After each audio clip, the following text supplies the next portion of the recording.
followers, so we just hit 200 followers, and as a thank you, we decided to read up a fanfiction called Brother Bonding. And by we decided, that means him. Anyways, let's get started. Luciano stomped on the stairs to the southern Italian house grumbling, his clothes blood-stained and his knife practically red. He stomped into his brother's unlocked house, leaving a trail of blood and dirt on the clean carpet. You always do that. He ignored his brother's call for him to wash his hands before he touched anything. He dropped his bloody knife on the coffee table in front of the blonde. The light-haired Italian cringed at the bloody thing and turned to look at his younger brother, who was standing in the kitchen searching through the fridge for something. "The wine's where it always is," he called, picked up the knife with a napkin, his face screwed in disgust. "Why do you think I always want to get drunk?" Luciano called from where he was, grabbing a bottle of wine. Flavio threw the knife into the sink, started to scrub the stain of his table. "Because you always do," he That's said. not true. It is. He stated, wiping his forehead, satisfied that the stain was out. Luciano slightly pouted to himself, taking some leftover pasta and putting it into the microwave. No, I don't. "Please don't drink more than 5 bottles this time. I don't want to deal with your drunken self." There is nothing wrong with my confess. Yes, there is. Shut up, you don't ruin my life. He practically yelled.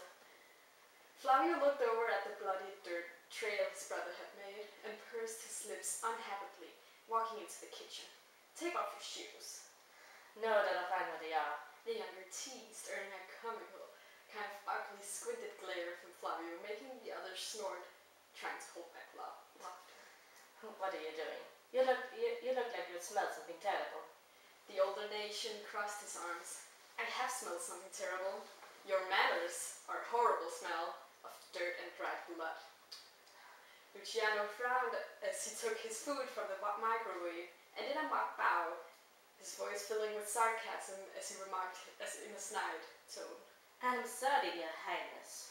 The older nation just blinks and brushes it off, gives a small forced smile. "You test my hospitality, dearest Fratellino." Luciano only smirks and sits on his brother's kitchen counter. I have no idea what you mean. He gets a fork and swirls the pasta. I'm being a respectful guest as always. His smirk grows into a smile as he takes a bite. He watches his older brother as he eats calmly, seeing the telltale signs that he is annoyed. "How considerate of you," came the bitter remark. "Would you prefer a chair?" His brother eyed him behind the sunglasses. Luciano just shook his head no, keeping his bitter smile. Flavio forced a grin onto his face. "Of course, now I have to call the carpet cleaner and some maids, or a guard dog." Luciano grinned, taking his last bite. Sounds good, you do that. He kicks off his boots and watches them slide across the tiled floor of the kitchen, leaving a streak of brown and red. Flavio quickly picks them up and rushes them outside, holding them at an arm's length. Luciano watched, swinging his legs back and forth lazily, as he threw the empty container and fork into the sink beside him. His brother promptly entered shortly after with a strange smile. "As much as I love your visits, Luciano, and trust me, I do." "Why are you here?" He giggled slightly in a strange way. His hands folded in a praying motion as he leaned towards his younger brother. The younger frowned in mock hurt. "What, can't I visit my dear Tantella?" He chuckled before his face got serious. "Fine, I need a place to stay, till I'll stop chasing me down. I would usually fight him, but I don't feel like getting my house blown up like the last time. Oh, he's such an idiot," he remarked as he hopped down from his seat on the counter. Flavio moved to the counter and drummed his finger on it. "And what makes you think he won't shake here?" He inclined, tilting his head slightly in curiosity. "He wanted here because he thinks I hate your guts. All that you did. Add something else onto the house." And what did you do to the American, Fratello? I didn't do anything that concerned you. He crossed his arms and frowns. So, The blonde hums in thought before looking at the other Italian. Fine, you can stay this once, but just remember Fratello loves you. He smirked, seeing the blush right to his brother's neck. what? What? Yes, yes. I'm not a baby. You don't have to say that anymore. He grumbles and looks away. Oh, you're so shy. Ugh, shut up. Flavio easily brushed his baby brother's words. Since you're here and have blown up some steam, as judged by my ruined carpet, why don't we do something? Like, oh, I don't know, brothers. He quirked and manicured. Manicure? Manicure eyebrow. Manicure is something you put on your nails. What? I don't know. That is your business. I don't know. A manicured? Still, I will just continue so we can get this over with. Please. A manicured eyebrow up at him, expecting the rejection. The younger shifts under his brother's gaze.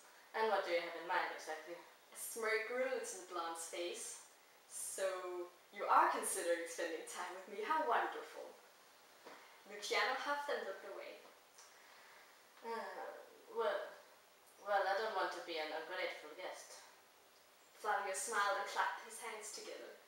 I have to admit, this is a pleasant change of mood, he states as he stands to full height from where he was leaning against the counter. So considering you can't exactly leave without blowing your cover and or bringing Al back here, I say we find you something nice and not blood-stained to wear, some good to eat, and he pauses and thinks, what else? His brother eyed him warily. And what? Well, this is the point where I'll normally not offer to take whomever I was spending the day with out shopping so that they doesn't look so bad in the future. But I don't want to test my luck with my dearest Fratello, he said in a sing-song voice, scooching closer to his brother. His brother only glared at him before sighing. Fine, I will change. The smell is starting to get me anyway. And don't dress me up like you, he stated reluctantly. Flavio smiled wildly and gestured towards the hallway. That way to the bathroom, he chirped happily. I'll find something for you to wear, natural tones. He got a grumbled fine, and Flavio skipped off to his room, searching for clothes that weren't so Flavio, aka fabulous, aka not.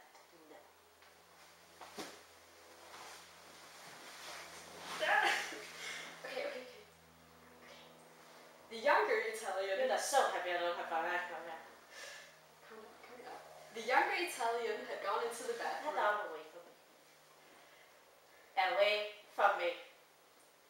And stripped down his clothes, getting into the shower so he could clean off the dirt and the blood from his battle. He turned on the shower and got in, letting the warm water take away the dirt and grime. Great, was that it? Yes. Can I go now? No. Why? Because it's not over yet. It's never over. And you're telling me that there's more? Yes. Fine. Continue. I don't have all day.